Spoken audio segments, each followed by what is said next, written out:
পেয়ারা মাখা খাইতে গিয়ে সেখানে দেখি চুল পড়ে আছে।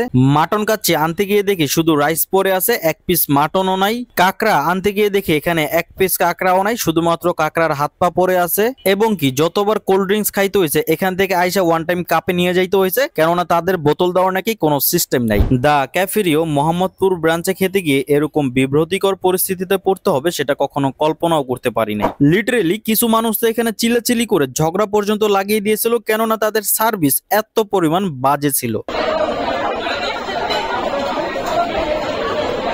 যাই হোক, এত কিছুর মধ্যেও আমরা নিজেদেরকে মানিয়ে নেওয়ার চেষ্টা করছিলাম যে আগে সবাই নেক, তারপরে আমরা নেওয়া শুরু করব, তারপরে আমরা খাওয়া শুরু করব।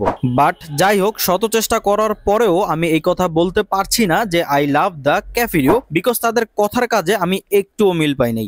যেখানে বুকিং দেওয়ার সময় তাদের মেনুতে 100+ আইটেম দেখেছিলাম, বাট আনফরচুনেটলি সেখানে গিয়ে কিন্তু আমরা 70 থেকে 80 আইটেমের তেমন খুব বেশি আইটেম আমরা দেখতে পাই নাই। তারপরও সব থেকে বড় মিসিং হচ্ছে আমরা সেখানে অক্টোপাস পাই নাই, রূপচাঁদা ফ্রাই পাই নাই, এবং কি ডেজার্টেরও অনেক আইটেম ছিল যেগুলো ওইখানে মিসিং ছিল। যাও টুকটাক ছিল সেগুলোকে রিফিল করতেও তারা প্রচুর সময় নিয়েছে, এবং কিছু ডেজার্ট আইটেম তো তারা সেকেন্ড টাইম রিফিল করে নাই বললেই চলে। এখানে বিফ রেজালা নেওয়ার জন্য আসলাম, বাট এখানে তো ঝোল বাদে আর কিছুই নাই। কিন্তু যখনই বিফ রেজালাকে রিফিল করানো হয় ঠিক তখনই এখানে একটা মৌমাছির চাক তৈরি হয়, এবং কার আগে কে নিবে সেটা নিয়ে একটা যুদ্ধ হয়। ভাই আমাকে দেন। না, আমাকে আমার লাগবে। এত কিছুর মাঝেও একজনের প্রশংসা করতেই হয়, সেটা হলো তাদের যে শেফ, তার রান্নার হাতটা খুবই ভালো ছিল, যার কারণে আমার প্লেটে থাকা কাচ্চিগুলো কিন্তু আমি চেটে চেটে খেয়ে ফেলছি। তাছাড়া এখানে ছিল ফুচকার আয়োজন, তাই ভাবলাম এক পিস ফুচকাই যদি না খাই তাহলে আর কি খাইলাম।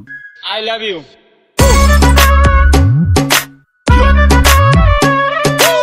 এখন দুই হাতে ডেজার্ট আইটেম খাইতে দেখে অনেক কেক লাভারদের জিভে পানি চলে আসতে পারে, কেননা এখানে অনেকগুলো কেক আছে। বাট সত্য কথা হলো অ্যাজ ইউজুয়াল আমরা বাসায় যে ধরনের কেক বানাই সেটাও কিন্তু এর থেকে আরো বেশি টেস্টি হয়। বাট ওই যে রিপন মিয়ার একটা কথা আছে না, চলে যখন নেমেছি মাছ আমি ধরবই, ঠিক তেমনি পে যখন করেছি কেক আমি খাবই।